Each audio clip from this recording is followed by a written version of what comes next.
কলেমা নামাজ রোজা হজ যাকাত কোরআন হাদিস ইজমা কিয়াস দু চার আলমারি পাঁচ ওয়াক্ত নামাজের জন্য মশলার কিতাব একজন ব্যক্তি বলছেন নামাজের মশলাটা একটু ভালো করে জানিয়ে দেন। সে 1 2 3 4 50 60 খানা কিতাব নামালো। হানাফি মজহাবের, হাম্বলি মজহাবের, শাফি মজহাবের, মালিকি মজহাবের, ফিল্লা মজহাবি, কত মজহাবি।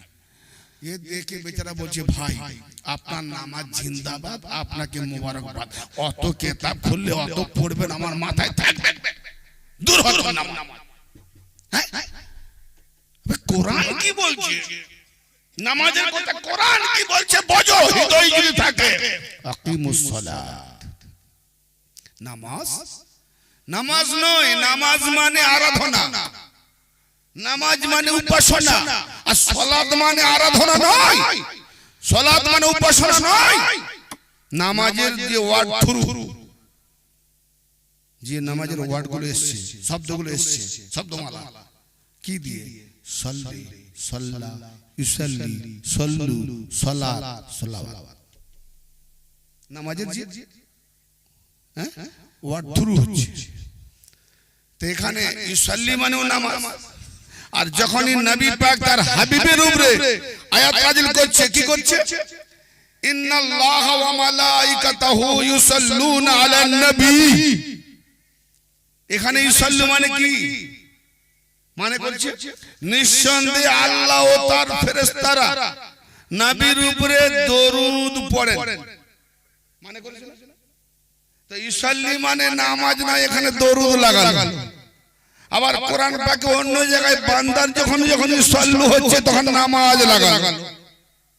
বারে ডান্ডি মারা অনুবাদ করার সময় যেখানে যেমন ডান্ডি মারা, এখন যদি এই জায়গায় বান্দাদের জায়গায় ইউসাল্লু মানে নামাজ পড়ো, আল্লাহ হুকুম দেয়, তাহলে ওখানেও আল্লাহ বলছে ইন্নাল্লাহা ওয়া মালাইকাতাহু ইউসাল্লুনা আলান নবী।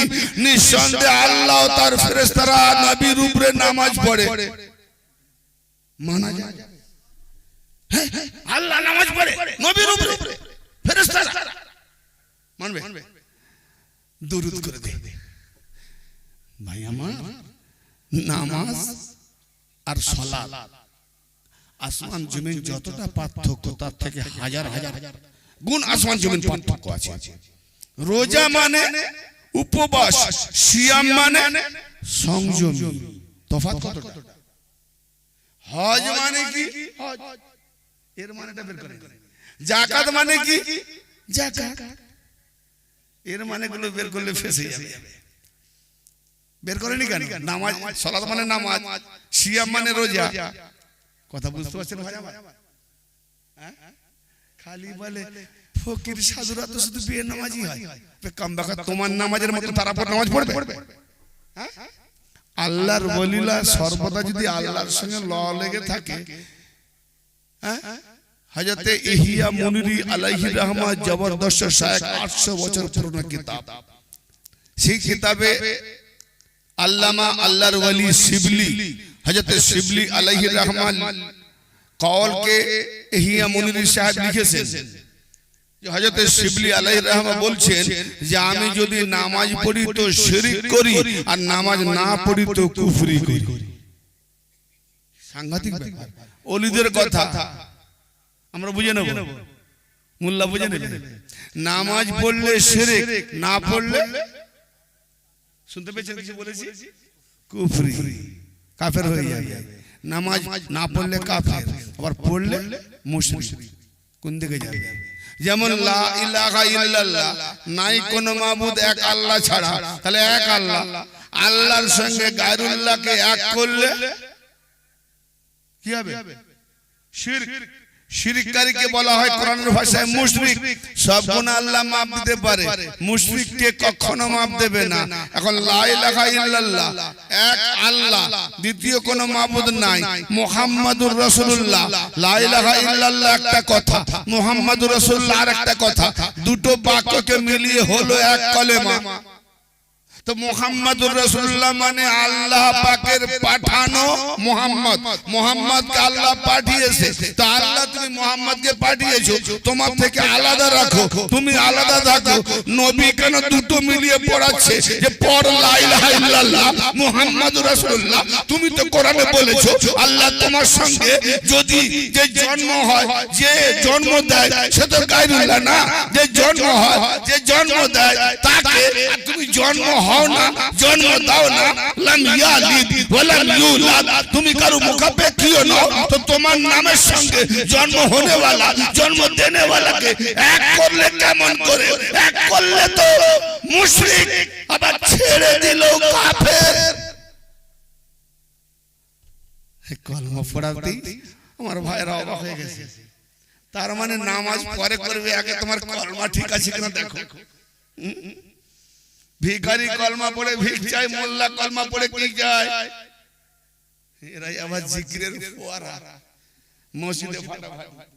চিশতিয়া মাননে वाला শোনো, গরিব নামাজ মাননে वाला যারা আছো, বাড়িতে কিতাব আছে কিন্তু কিতাবের পিডিএফ মোবাইলে আছে, দেখতে চাইলে দেখিয়ে দেব। কিতাবের নাম হলো ইসরারে হাকিকি। কি নাম বললাম? হাকিকি রহস্য, সত্যিকারের রাজভেদ। কিতাবের নাম লিখেছেন কে? তাসনিফ কে? খাজা গরিব নওয়াজ। খাজা গরিব নওয়াজ উনি মজলিসি ফরমান করেছেন, কুতুবুদ্দিন বখতিয়ার কাকি দিয়ে লিখিয়েছেন। বেটা লিখো, আমি বলে যাচ্ছি। তার কার কিতাব হলো? গরিব নওয়াজ। তাতে লিখেছেন কি? নবী পাকের হাদিসকে উল্লেখ করেছেন খাজা বাবা, লাইসাল মুমিনিনা ইয়াজতামিউনা। আমার উপরে দোষারোপ করবে না বাবা। কত বড় খাজা ভক্ত, আজকে পরীক্ষা হবে। আমি আগেও বলেছি, দেখতে চাইলে কিতাব দেখাবো, পিডিএফ আছে। আর যদি বলেন না পিডিএফ মানে না, একটু কষ্ট করে আমার বাড়িতে যাবেন, রাইট হ্যান্ড কপি দেখাবো। জি, নবী পাকের হাদিস উল্লেখ করে লিখেছেন, লাইসাল মুমিনিনা ইয়াজতামিউনা ফিল মাসাজিদে ইয়াকুলুনা লা ইলাহা ইল্লাল্লাহ। মসজিদে জামাত করে যারা লা ইলাহা ইল্লাল্লাহ পড়ে, যারা আল্লাহু আল্লাহু লা ইলাহা ইল্লাল্লাহ জিকির করে, তারা কেউ ঈমানদার নয়, সব মুনাফিক। ও লা ইলাহা ইল্লাল্লাহ জিকির করনে वाला খাজা বলছে মসজিদে, ঘরে নয়, মানে যেখানে জামাত করে। অবাক হচ্ছেন না? ৬,০০০ কিতাব পড়া মানুষ হয়ে অলরেডি, এখনো না হলো ১৮-২২,০০০ কিতাব রয়েছে, পড়া হয়নি। কবে পড়বো জানি, চলছে। মূল কিতাবে ৬,০০০ কথা বললাম, তার মধ্যে বেশি রিসার্চ করি কোরআনে। কি কথা? লা ইলাহা ইল্লাল্লাহ জিকির, আল্লাহ জিকির। মসজিদে জামাত করে যারা জিকির করে তারা কেউ ঈমানদার নয়, সব বেঈমান। আমার নবীর সাহাবাও তো বলেছেন, মসজিদ ভর্তি আব্দুল্লাহ ইবনে ওমর, মসজিদ ভর্তি নামাজি হবে, একটাও ঈমানদার থাকবে না। মুখে তো ঈমান, মুখে তো ঈমান, মাথায় তো টুপি, জুব্বা, হুব্বা, মুখে কলেমা, কোরআন, হাদিস, এখানে ঈমান নাই। ঈমান বলে কাকে? একমাত্র আলীর উপরে ভরপুর। যদি আপনি যদি দরওয়াজায় না গিয়ে বাড়ির পেছন দিক দিয়ে যদি বলেন, তো বাড়িওয়ালা আপনাকে ফুলের মালা দেবে না, জুতো পিটাই করবে। বেকুব, বাড়ির দরজা এদিকে পেছন দিকে চিল্লাছিস কেন? ঠিক না বেটি? তো আলী হলো নবীর দরওয়াজা, অতএব দরওয়াজার দিকে না গিয়ে, আলীর দিকে না গিয়ে, পেছন দিকে গিয়ে হই হুল্লোড় করছে, এদিকে শয়তান পেটাবে না। ভাবতে বড় অবাক লাগে। দরজা যে ভুলে গেছে, তার তো হয়ে গেছে কবর। বেঁচে থাকলে কবর ভাই, যত দেখবেন কবর নাই তার দর। কবরের দরজা আছে আপনার দেশে, আছে না? তা কিছু বলছেন না কেন? কবরের দরজা নাই, তার মানে যারা আলীকে চেনে না, দরজা চেনে না, এদের জেহেন মস্তিষ্ক, কান, চোখ সব কবর। মানে এদেরকে শোনাবার থেকে কবরকে শোনানো অনেক ভালো, ঠিক না? এরা এমন একটা পর্যায়ে পৌঁছে গেছে। জি, এই মোল্লারা জানে, দেখেও এড়িয়ে যাচ্ছে, দেখেও দেখছে না। কারণ এই জানে যে এটা যদি আমি ধরে নিই আর লোক সমাজে বলি তাহলে ওই পাবলিকরা বলবে হুজুর 10 বছর আগে এটা বললেন আর আজকে বলছেন হারাম, তাহলে 10 বছর আগে আমার বাপ যে তোমার কথা শুনে আমল করেছিল তাহলে হারাম আমল করেছিল, তাহলে হারাম আমল করে আমার বাপ জাহান্নামে গেছে, মোল্লাকে রাখবে? এই জন্য বাবা জানলেও বলিস জি, কিন্তু না, একটা তো উপায় ভাই, তখন জানতাম না এখন জেনেছি। এর উত্তর আছে? কথা আছে? তখন জানতাম না এখন জেনেছি। না জানাতে করলে আল্লাহ মাফ দেবে। আজকে ফিতনা ফাসাদ কোথা থেকে হচ্ছে? আল্লাহ এক, কোরআন 73টা এক। আমি কি বলেছিলাম আগে? 72টা জান্নাতি, ঠিক না? 72টা জাহান্নাম। আমি ওদের ভাষায় বলেছিলাম 72টা জাহান্নাম, এই জান্নাত আমার ভাষায় নয়। কারণ আজকে যে কোনো দলকে জিজ্ঞেস করুন, ভাই আপনি জান্নাতে না জাহান্নামে? বেশক জান্নাতি। আবে জান্নাত বিক্রি করতেছে, দাঁড়ে দাঁড়ে গাড়ি ঘুরছে, যারা দান করবে তাদের বাপ চোদ দুপুর মরে গেছে, তাদেরকেও জান্নাতে পাঠিয়ে দিচ্ছে। আমরা জান্নাতে সব দল বলবে আমি জান্নাতি, আর সব দল মিলে কি করবে? এই আলী আলী যারা করে, কাওয়ালি সামা যারা করে, এরা সব বেদাতি জাহান্নামী। তা আমি বলছি ভাই, আল্লাহর নবী যখন বলেছেন 72 দল জাহান্নামী, তাহলে আমাদের দল যখন জাহান্নামী, এরকম 72টা দল খুঁজে ফতোয়া দাও। কিন্তু খুঁজে দেখবে একটা তোমাদের মধ্যেই হয়েছে 72টা। বল জাহান্নামী কারা? হ্যাঁ বল জাহান্নামী কারা? তুমি যেই জামাত করো তোমার আরেক জামাত বলছে এটা ঠিক নাই, ওটা ঠিক নাই, ও জামাত ওকে আঙুল দেখাচ্ছে। জি, কোরআন বলছে মসজিদ কার? সাইদার জায়গা কার? আল্লাহর না বান্দা? জোরে বলেন না বাবা।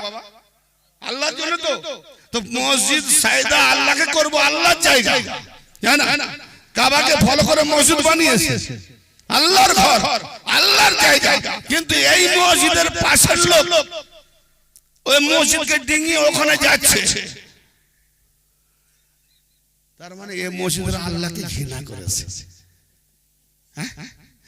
দেখেন যখন এ মসজিদ ছিল ও মসজিদ, ও মসজিদ ছেড়ে এ মসজিদ একে দলে করছে না, তখন কিন্তু এই মসজিদে ইবাদত কবুল হবে না, একটা ইমানদার নাই। কারণ আল্লাহর সাইদার জায়গাকে যারা নিজেদের সম্পত্তি করে নিয়েছে, নিজেদের। ভাই আপনি যে কোনো জামাতের মসজিদে যান, আপনার নিজের কথা বলতে পারবেন না, এই ভাই এরকম কথা বললে এখানে এসো, এটা আমাদের মসজিদ। বাবা, আল্লাহর মসজিদ না, এটা ওদের মসজিদ, ওটা ওদের মসজিদ।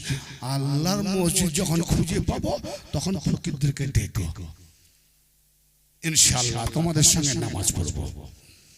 আল্লাহর মসজিদ যেদিন খুঁজে দেখাবে, আল্লাহ তোমার মসজিদে গেলে আমি নারায়ে হায়দার ইয়া আলী বলবো, আর ইয়া আলী যখন বলবো, তুমি যদি মন বিগড়িয়েছো, মুখ শুকনা হয়ে গেছে, আল্লাহর নবী বলেন যে আলীর জিকির শুনে, আলীর নাম শুনে, আলীর বাক্য শুনে, আলীর ফজিলত শুনে যাদের মুখ শুকিয়ে যায়, যারা দুশমনি করে, হিংসা বিদ্বেষ রাখে, তারা হয় মুনাফিক, না হলে হায়েজ অবস্থায় জন্ম, আর না হলে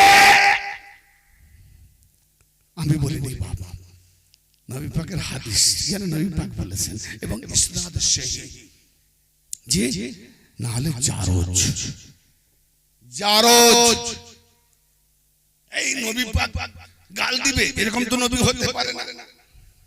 এই হাদিসটা যা, আচ্ছা মানলাম ভাই, হাদিসটা নবী পাক জারজ বলেছেন, মানে হারামজাদা, যারা আলীর বিদ্বেষী হবে। তিনটে কারণ এদের আছে, হয় মুনাফিক হবে, না হলে কি হবে? হায়েজ অবস্থায়, নাপাক অবস্থায় এসেছে, আর তা না হলে এদের বাপের ঠিক নাই।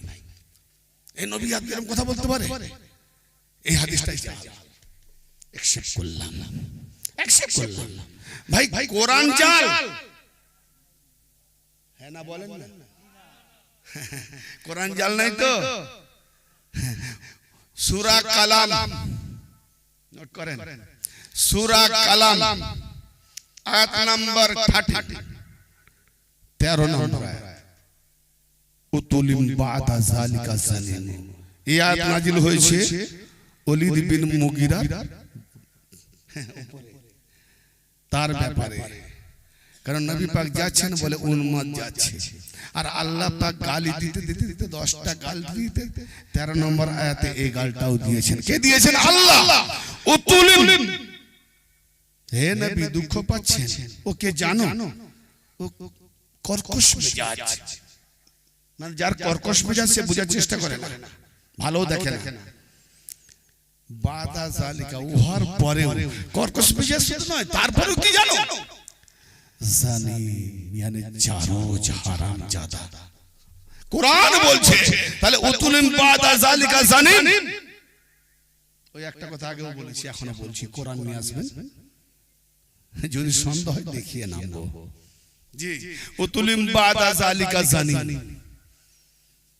হ্যাঁ, নবীকে যারা ইনকার করবে তারা জানিন, জারোজ, হ্যাঁ বজ্জাত।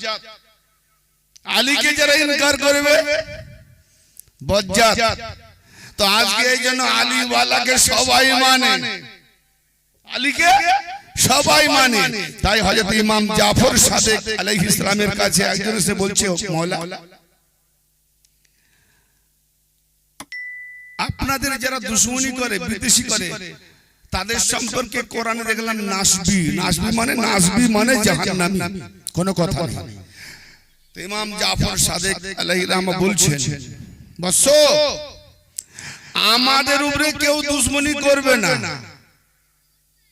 আজকে আপনি যে কোনো ফিরকাকে জিজ্ঞেস করুন, নবী মানেন? বলে হ্যাঁ। নবীর আওলাদ মানেন? বলে হ্যাঁ। আওলাদ না মানলে তো কাফের। কেন না? আল্লাহুম্মা সাল্লি আলা মুহাম্মাদ ওয়া আলা আলে মুহাম্মাদ, মানে নবীর আওলাদের উপরে দরুদ। জি, তাহলে ওয়া আলা আলে মুহাম্মাদ আওলাদ মানে? বলে হ্যাঁ। তার মানে তারা হৃদয়ে না মানলেও মুখে মানে। তাহলে হুজুর নাসবি কারা? বলে যারা আমাদেরকে দিল ও জান দিয়ে ভালোবাসে, আওলাদের রাসূলকে, নবীর আহলে বাইতকে, নবীর আওলাদকে যারা দিল ও জান দিয়ে ভালোবাসে, তাদের উপরে যারা হিংসা করে, দুশমনি করে, তারা হলো নাসবি জাহান্নামে। হ্যাঁ, তার মানে আমাদের উপরে হিংসা তারাই করবে যারা নবীর আওলাদের উপরে মোহাম্মত করে না।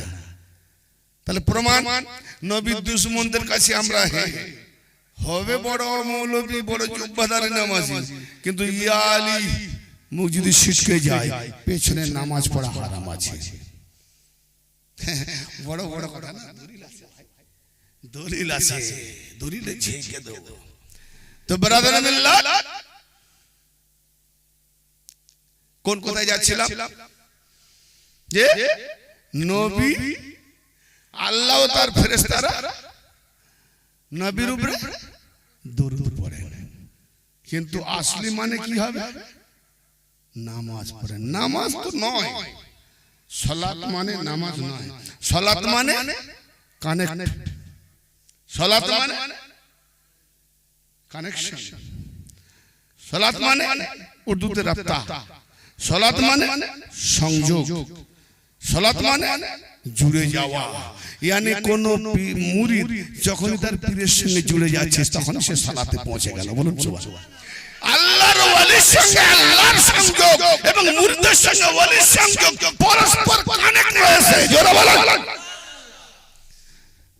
আকিমুস সালাত ওয়া আতুজ যাকাত।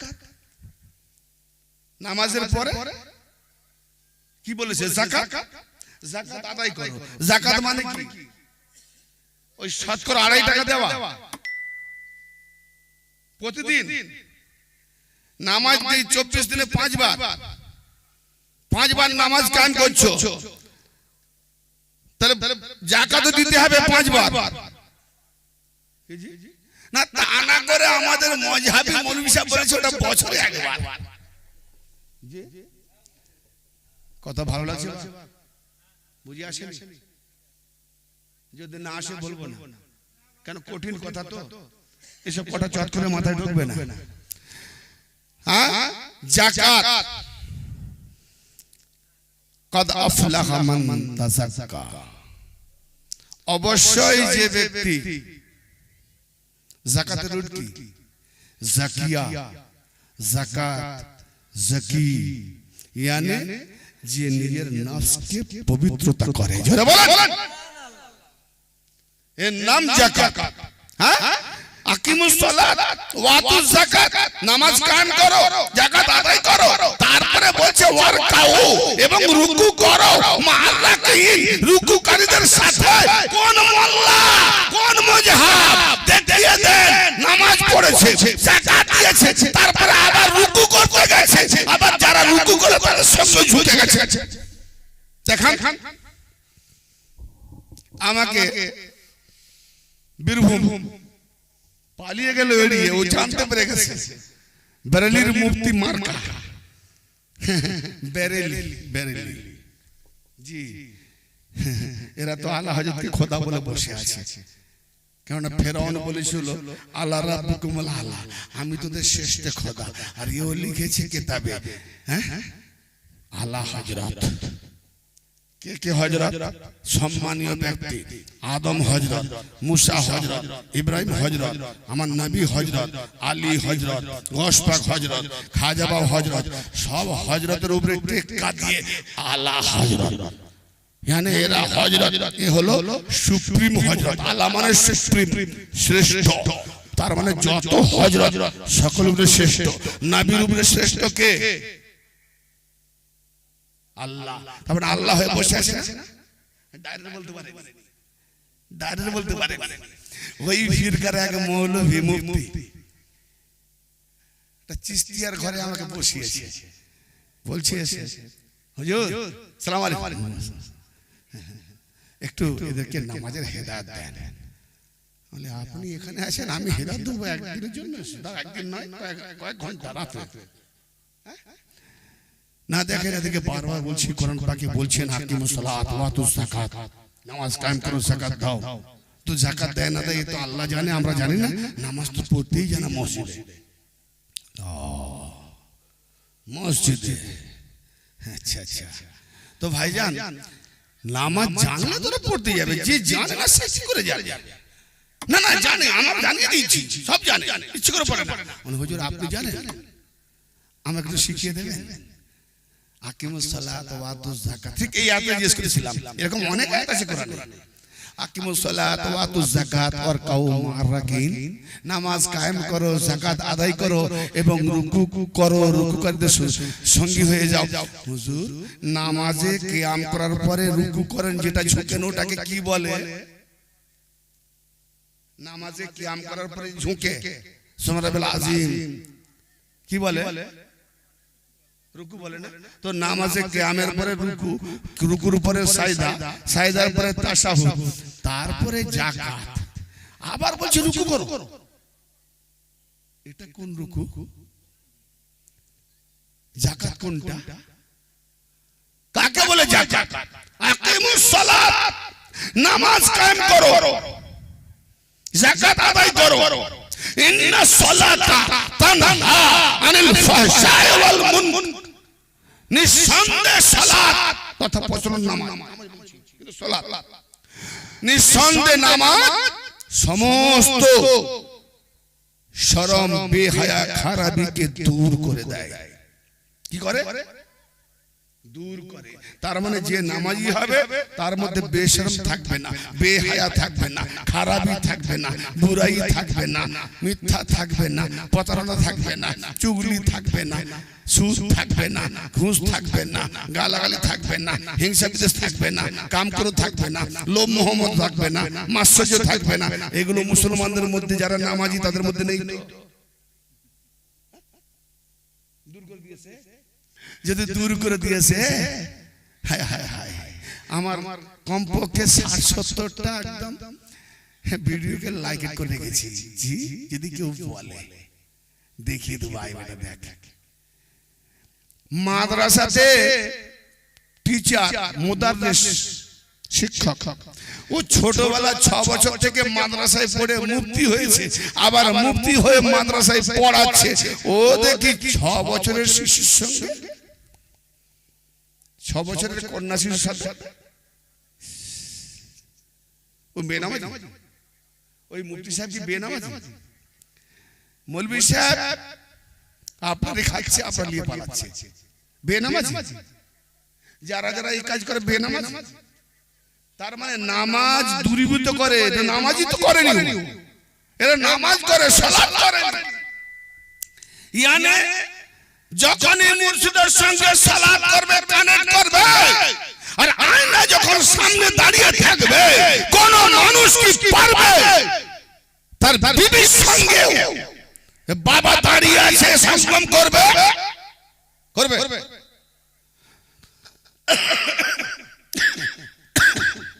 পীর যারা খাঁটি ধরবে, পীরের এমন নেগাহ তার উপরে থাকবে, বেটা যখনই কিছু মনের খারাপ কিছু এনে চাহিদা পূরণ করতে যাবে, তখনই দেখবে আরে মুর্শিদ দাঁড়িয়ে আছে, আস্তাগফিরুল্লাহ, ভাগো। জোরে বলেন সুবহানাল্লাহ। নামাজ দূর করবে। ইয়ানি পীর হলো, মুরিদ হলো সালাত, কানেকশন, জোড়া। কথা বুঝতে পারছেন না? সমস্ত খারাপি বুরাইকে দূর করবে। আর কি করবে? তার মানে খারাপ থাকবে না, বুরাই থাকবে না, বেহায়া থাকবে না, বেশরম থাকবে না। কি আসবে? পাক পাকিজা আসবে, পবিত্রতা আসবে। এই জন্য বলছে নামাজ কায়েম করো, যাকাত আদায় করো, নামাজ ইয়ানি সংযত হও, সংযত হও, সংযোগ করো, জুড়ে যাও এবং তার মাধ্যমে নিজেকে পাক করে নাও। এ হলো সালাত আর যাকাত। রুকু করো। কি রুকু? রুকু মানে ঝুঁকে যাওয়া। আল্লাহ পাকের নিজাম, হালাল হারাম, বৈধ অবৈধ, ভালো খারাপ, এগুলো আল্লাহ পাকের নিজাম যখন এক এক করে মুর্শিদ দেবে, সেগুলো যখন সে পালন করবে, আল্লাহ পাকের নিজামকে সে সারখাম করে মাথা নিয়ে এসে মেনে নেবে যে আল্লাহর নিজামের উপরে আমি দাঁড়াতে পারবো না, ঝুঁকে মেনে নিলাম, স্যালুট। রুকু করো। আর কওমা রাকিন, এভাবে পূর্বেকার যারা রুকু করেছে তাদের সঙ্গে হয়ে যাও। জোরে বলেন সুবহানাল্লাহ। বাস সালাত বা নামাজের বিশ্লেষণ আমি বেশি আজ করলাম না, কারণ ইনশাআল্লাহ পরে হলে করব। কোরআন বলছি, এদিক ওদিক করবেন না, নালে ওই একটু আগে বলেছেন উতুলিম বাদা যালিকা জানিন। হে নবী, কি আর করবে, ও তো হারামজাদা বলে আল্লাহু আকবার। বুঝাতে পারলাম না ভাই? তারাবির নামাজে কোরআন খতম হয় না, হয় না? তো উতুলিম বাদা যালিকা জানিন তো কোরআনের আয়াত, তাহলে পুরো খতম পড়তে হবে। আবার বাপের নামে পড়লে পুরোটাই পড়তে হবে। তাহলে হারামজাদাকে বাপের নামে বকশাও, মায়ের নামে বকশাও, আবার তারাবির নামাজে উতুলিম বাদা যালিকা জানিন। আল্লাহু আকবার। ওরে ও তো হারামজাদা, হারামজাদা গাল দিয়ে আল্লাহু আকবার, আল্লাহর ইবাদত হচ্ছে। কোথায় কোন আয়াত পড়তে হয় সেটাও সালাহিয়াত নাই। কোরআনের কোন জায়গাটা বাদ দিয়ে পড়বে নামাজে দেখাও। গালও দেবে, সাইদাও দেবে, আল্লাহু আকবার বলবে, আবার বাপ মা নামে বকশা দেবে। বলে ইনি যা শুরু করেছে, হাফেজ সাহেবদের রোজগার বন্ধ করে দেবে। ভাই আমি রোজগার বন্ধ করব না কেন? আমি কি আল্লাহ নাকি যে দার আমার হাত, আল্লাহর হাতে। কিন্তু কথা হচ্ছে তোমার তো বিবেক আছে, বিবেক তো আর ঘাস খাস না। তো বিবেক দিয়ে দেখো, এই রকম যেটা আরবিতে পড়লে নাকি খুব নেকি হচ্ছে, আর বাংলা মানে বললে আচ্ছা এই মানে, আরবিতে তাহলে এটা বলে আর ওটাই বলে আল্লাহু আকবার। বাবা অমন আয়াত আমি নামাজে পড়বো না, পড়বে তো পুরো কোরআন খতম করছে। আবার সেখানেই 12 মাসের মানে 11 মাস পরে কি পাচ্ছে গো, বড় বড় 1 মাসে আবার 4টে খতম। বুলেট চলছে, বুলেট বুলেট চলছে। আমি পড়তে মানা করিনি, কোরআন পাকে যাকে বলছে ও তো সুয়ার, ও তো কুত্তা বলে আল্লাহু আকবার। আল্লাহ বলছে কুত্তার জিকির করে আমার সেই দেখো, ওই হারামজাদার নাম নিয়ে আমার সেই দেখো, আল্লাহ বলেছে কথা। অবাক কাণ্ড। আসলে আমরা বাঙালি তো আরবির মানে বুঝি না, মৌলভী সাহেব যা বলে গাল দিলেও ঠিক। কি জি ও কে রে? হয়তো বাবা না, কিন্তু ধুতি পরে এসে চাষিবাসী লোক, আর তো ইংরেজের কি বলে একদম হাই পাওয়ার একজন প্রফেসর। তো বলি আমার বাবা এসে গেছে, পরিচয় দিলে বিপদ হয়ে যাবে। আমি বুঝছি পড়া লোক, বাবা কে রে? বলে মাই সার্ভেন্ট। বাবা দোকানে গিয়ে বাজারে গিয়ে বলছে, এই জানিস আরে জমি জায়গা বিক্রি করে কষ্ট করে ছেলে পড়িয়েছি না, আমার ছেলে বড্ড ইংরেজদের সঙ্গে ইংরেজি বলে। হ্যাঁ কি বলেছে? বলে আমি গেলাম, ইংরেজি কি বললো বুঝি না, আমার ছেলের কথাটা মনে আছে। আমি তো আমার ছেলেকে দেখছি না, আমার ছেলে কি বলতে পারে ইংরেজিদের সঙ্গে কথা। তো আমার এই ছেলের কথাটা খুব শুনে আমার খুশি হলো, আমার ছেলে ইংরেজি বলতে পারে। আমাকে ইংরেজি স্কুলে এরকম আঙুল দেখি ও কোন। হ্যাঁ, তো আমার ছেলে বললো মাই সার্ভেন্ট, ইংরেজিতে বলেছে, আমি তার বাবা। আমার ছেলে ইংরেজিতে বলেছে। যারা যারা শুনলো,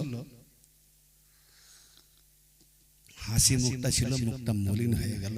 বলে বেচারাকে যদি বলি মূর্ছা খেয়ে যাবে। জমি জায়গা বিক্রি করে কষ্ট করে ক্লেশ করে ঘাম ঝরিয়ে ছেলেকে মানুষ করলো, আর ইংরেজের সামনে বললো বাপকে চাকর। তার মানে আমি বাঙালি কিছু বুঝি না, ইংরেজিতে কথা বলছে। আমি তো বাঙালি মুসলমান, আরবি বিহীন মুসলমান, আজমি মুসলমান। ও আরবি বুঝিনি, মুল্লারা যা বলে ও সব আল্লাহর কালাম। বাস নাকি হয়ে গেল। এই হয়েছে আমাদের দশা। অর্থ পড়ুন, তর্জমা পড়ুন, একটু ভাবুন। কোন না পারেন কোন কামেল ওলির পদতলে গিয়ে একটু আশ্রয় নেন, বরবাদ হয়ে যাবে। কারণ দিনকে যত ফিরকা বানাচ্ছে মুল্লা, আল্লাহ নয়। আর যত ফিরকা হচ্ছে হাদিস থেকে, কোরআন থেকে নয়। কারণ নবী পাকের কোরআন আমরা কবে থেকে পেয়েছি? নবী পাকের হায়াতকাল থেকে। আর হাদিস আমরা কবে থেকে পেয়েছি? নবী পাকের পর্দা নেওয়ার 250 বছর পর থেকে। তাহলে কি সব হাদিস বাতিল? না, একটা যদি সত্য আসে 10টা মিথ্যে ঢাকা দিয়েছে, যাতে একটাও ভুলে যায়। 250 বছর পরে তাহলে কোরআন যারা পেয়েছে, 250 বছর মাঝখানে গ্যাপ, ওইখানের ইমানদার লোকেরা, সাহাবীরা, তাবেঈনরা হাদিস পায়নি। কিভাবে ছিল? কোরআনের উপরে ছিল না। তাহলে তারা যদি কোরআন উপরে ছিল, হাদিস না পেয়ে তারা জান্নাতি হবে। তো আমরা যে হাদিস না পেয়ে কোরআনের উপরে চললে জান্নাতি হব না, বরং হাদিসের দিকে যাবে তো জাহান্নামে যাবে। হাদিস আমরা তখনই নেব যে হাদিসটা কোরআন সাপোর্ট করছে। আর যদি কোরআনের উপরে হাদিস থাপ্পড় মারে, ছুঁড়ে মারো হাদিসকে দেওয়ালে। কারণ নবীর মুখে কোরআন, আবার কোরআনের বিরুদ্ধে নবীর মুখে হাদিস, এটা নবীর হাদিস হতেই পারে না। ঠিক না বেটা? হতেই পারে না। কারণ আল্লাহর নবী আল্লাহর বিরুদ্ধে বলতে পারে না। আল্লাহর নবী যেটা বলেছেন সেটা হাদিস।